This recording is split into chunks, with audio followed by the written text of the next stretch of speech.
This section of the course is completely dedicated to the OSI model, and so what we're going to do in this video is we're going to do a bit of a review on the OSI model, and then what we'll be doing is we'll be dedicating a lecture to each layer of the OSI model. So let's go ahead and get started. So remember that the OSI model stands for the Open Systems Interconnection Reference Model, and it's a conceptual framework that shows us how data moves throughout a network. So why was it developed? Well, remember, it was developed to give us a guide to see how networks operate and to see how data moves throughout a network.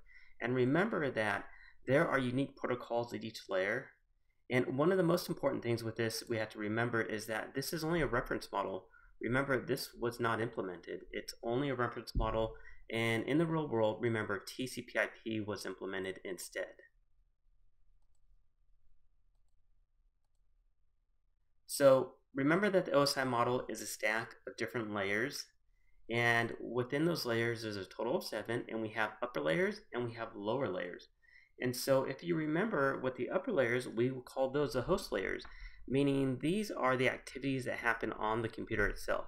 So we're talking about the activities that happen on the host computer, such as formatting the data, encrypting the data, and managing the network connection, so setting up sessions and tearing them down.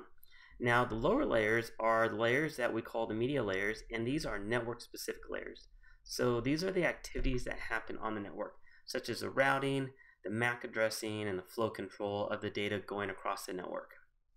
Now, let's go ahead and let's do a review of what the stack looks like. Remember, we have 7 different layers. We have our host layers on the top, and we have our media layers on the bottom, meaning our network layers. And remember, we have this nice little phrase to help us remember what these different layers are called, and it is, please do not throw sausage pizza away. And remember that everything links together. So let me get my little arrow tool together, and we'll go ahead and I'll show you what I mean by this. And let me get this in an easy color. So the first letter on each one is going to align with the first letter over here as well.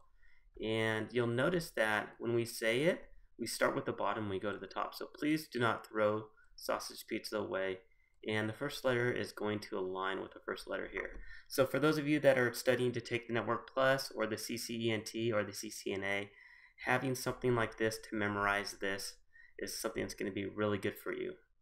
Now, in terms of how this is laid out, remember we have our host layers up here, and so we have our host layers at the top.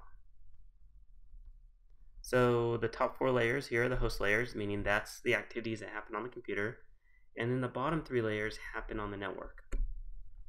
Now, I'm not going to go into detail, and I'm not going to talk about this specifically because we're going to talk about this in detail in the upcoming lectures, so we don't need to talk about the actual roles of the layers right now. And just one more slide as a reference guide. Remember the process. We talked about how this works. Remember that everything starts up here at the top, and you're in there and you're inputting stuff on your computer. And remember, this goes down from here and down the stack until it's formatted so the data can be sent off in packets of information across the network wire. And then it goes across the network wire, and then it goes up the stack, so it goes the exact opposite way until it gets back up to the other computer. So that's how it works.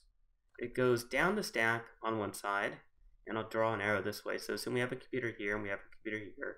It goes down the stack on one side, starting with the application layer, and it ends at the physical layer, and then it goes across the network, and then once it gets to the computer that needs to receive the data, it goes up the stack. And so we're taking this data and rebuilding it so the person can see it. So that's our quick recap on the OSI model and our quick introduction for those of you that didn't watch the introductory video. What we're going to do now is we're going to go ahead and jump into videos. We're going to talk about each specific layer on its own. So let's go ahead and get into that.